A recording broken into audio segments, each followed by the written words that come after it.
Okay.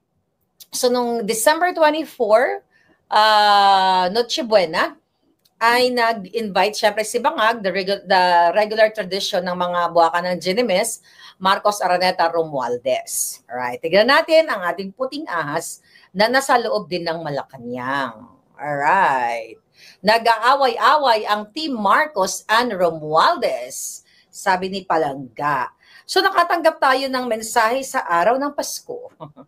Sa araw ng Pasko, sa Paskong dumating, ang mga adik ay nag-aaway-away. Where is it? Okay mga hitad, ito ang Chika Boom Boom. Ang sabi pa nga sa akin, Merry Christmas, Maharlika. News flash. Lisa and Tambaluslos are fighting so hard. Okay? So nag-aaway-away ang mga jutang Ginemes. Si Satanas, si Tambaluslos, pati na rin si Lagdameo actually. Pero eto ang Chika Boom Boom. Wala si Martin Tambaluslos, si Martin Romualdez sa Noche Buena. Tradisyon nila yan, di ba? Magkakain-kain sila dyan. So kaya, in fairness, yung ating mga puting ahas, hindi natin sabihin kung sino itong puting ahas na to, baka gurgurin nila eh. So wala daw si Romualdez doon sa party nila sa Noche Buena dyan sa Pilipinas, 2024, kasi nagbabardagulan ang mga buwaka ng Ginemes. Hindi siya imbitado dahil galit na galit si Lisa Tanas sa kanya dahil mas nauungusan ni Romualdez sa pagnanakaw sa pera ng bayan si Lisa. Ayan. At actually wala rin si Amy doon sa Noche Buena namin. Uy, sino to? Noche Buena namin. Sabi nga ni Noy Ferma, sana sabi nga ni Noy Ferma, sana magjotayan na sila. Sabi niya, magjotayan na sila. Alright? Then another thing, pating. Ay, nako. How's your Christmas, my darling Clementine? Okay, here we go. Aha. Eto na nga. Huwag nang magkaso, sabi ni Palangga. Minabasa lang ako. Sino ba magkakaso-kaso? Alright. Sabi niya dito, ni Palangga, funny. Okay? There were only 25, around 25 to 30 na mga kapamilya ni Marcos Bangag. Bangag din ang tawag eh. Feeling ko itong puting ahas ko, ano to, baka PSG to. Baka PSG to. Oy, shout out naman dyan. Sabi niya, alam mo, Miss Maharlika, sabi niya, meron lang, sabi niya, around 25 to 30 na pamilya ni Bangag. At yung pamilya ni Liza Tanas talaga yung pangalan niya dito eh. Ni Liza Tanas at ang mga Romualdez, napakadami nila. At sila yung nagbibida-bidahan. And also, naubusan pa ng pera na pag-giveaway ni Madam Imelda Marcos. Ito ang sabi niya. So, di ba nagbibigay sila ng pera? O, ganito makinig kayo, yung pumunta doon sa Noche Buena, I don't know, mas marami daw yung Romualdez at Araneta. So yung mga Marcos na yun, sa side ni Marcos Sr. ay kakaparanggot lang kayo at mukha yata kayong dihado. Kaya kung ako sa inyo, pumiyok na kayo. Naubusan pa daw ng pera at hindi binigyan ng exact amount, I mean, not exact amount, hindi yung tama, equally distributed. I don't know how much. Tanungin ko nga mamaya kung magkano binigay. Tanungin natin. Mamaya ako na i-text. Alright? Kung magkano ang binigay, 5,000 ba, 10,000 ba?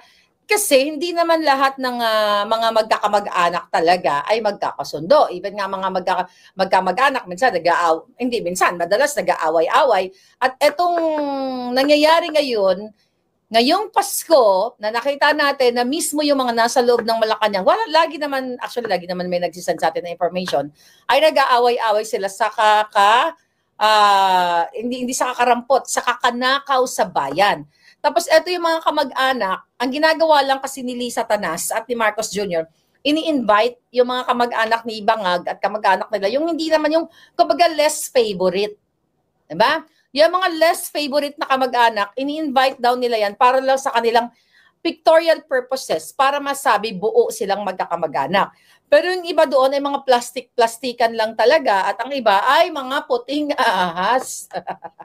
Katulad yung nag-send sa atin. Ayan, si Cathy Binag, need ko ng native live chicken. Nako sis, masarap yan. Maraming yan sa Bisaya. Nako sister, pasensya ka natin, hindi na kita nakausap in the past kayo dahil I'm too busy. Actually, karating ko lang dito sa mansyon ng mga manok.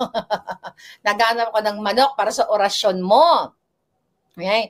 Sabi ni Jeff, sayang ang Christmas nila yung napanood ko kay Ted Filon, Tasty Bread at Royal True Orange lang ang Noche Buena. Ted Filon? Lumabas na ba si Ted Filon? Yeah, seryoso daw. Sino mo daw may native chicken? Kailangan ni Miss Cathy ang aking palangga. Alright. Anong comment niyo dyan? We love you, Mom, sabi ni Weng Carino. Alam nyo, at eto pa, okay, nagkakagulo na sila kasi naaalarma nga. Okay? Naaalarma na talaga sila na ma-forced exile sila at tatakas yang mga yan. Pero naniniwala ako na hindi nyo patatakasin yan. Nag-aaway-away na sila. Hindi naman sila nag-aaway dahil may paninindigan sila eh. Nag-aaway-away si Bangag. Si Bangag kasi wala namang alam. Binibigyan nga lang ng pulburo ni Lisa yon. Hindi naman siya talaga yung tipong leader na, wag kayo mag-away, eto, mag-ayos kayo, dadada. Wala. Kasi nag-aaway-away si Tambalosdos dahil gusto nga hari-harian ni Tambalos at kailangan niya kamkamin ng kakamin ang pera ng bayan. Ganon din si Lisa Tanas para sa kanyang pangarap na sa kanyang mga anak. Mga anak ni Lisa Tanas na takapagmana ng nakaw ng bayan. Nakaw ng pera ng bayan. Kaya paulit-ulit na lang tayo. Ayan, Cathy, sabi ni Ferdinand Dolosa, madami na at malaki na yung organic chicken ko. Ayan, yung pinigyan natin ng pangpa-chicken. Ayan, Ferdinand, Merry Christmas sa'yo. Native ba yan sa'yo? When you say organic, it's native, right? Kaya na pagkakaintindi ko, medyo dapat yan, i-ano mo, pag niluto yan. Pero ialay daw ni Miss Cathy eh. Okay? So yan ang issue ng kanilang pag-aaway-away dahil bakit sila nag-aaway-away? Kasi bumubulusok yung kanilang issue, yung pagnanakaw, yung kidnapping ni Lisa, smuggling ni Babangag. Hindi lang naman kidnapping ni Lisa Tanas to eh, kay Bangag Jr. When I say Lisa Tanas, number one kasi siya yung promotor, kidnapping cartel nilang pagpamilya. Ang kay Tambaloslos naman, dahil sa Congress siya, hawak nila yung pundo at pare-pareho silang nagko-compensate sa isa't isa. Dahil Speaker of the House si Tambaloslos at ito namang si Bangag ay syempre pipirmahan na niya itong budget, national budget na kino-question ninyo. Okay? Paulit-ulit na lang natin yan at nag-trending, nag-viral na yan, hindi lang sa mga DDS vloggers, kundi pati doon sa mga neutral or nasa gitna or even pinklawan na hindi tama ang ginagawa nila sa pagtapyas ng budget ng Department of Education, pagtanggal ng budget sa PhilHealth at sa AFP at sa iba pa at sa kanilang mga insertion. So wala talagang alam si Bangag dito, kundi ang pumirma-pirma lang. Join us, sabi Peace Rally, INC, January 13. I believe tuloy na yan.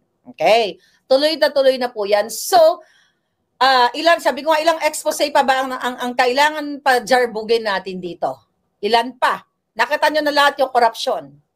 Ang kalaban natin ay ang mga bangag. Bangag na gobyerno. Hindi ang laban natin. Okay? Ayan. Sabi ni Palangga, bakit po nag-aaway-away ang mga vloggers? Okay. Trip nila. Nilang tumigil. Di hayaan mo na sila. Mapagod din yan. Mapagod din yung mga palangga natin yan. Pero ang importante, mas malupit yung away-away na itong mga bangag sa loob. Kasi, kapag nag-aaway-away ang mga gabinete, katulad yan, si Anton Lagdameo, ayon sa ating puting ahas, ay niligwak na rin. Pero hindi pa in-announce na liligwakin siya as Assistant to the President, as SAP. Special Assistant to the President. Okay? Kasi, pinag-aaralan pa nila kung paano nila i-sugarcoat yung pagtatanggal dito kay Lagdameo dahil din sa pangingialam sa BARM. At syempre, ano ba pinag-aawayan ng mga yan? Pagnanakaw sa kaban ng bayan, right?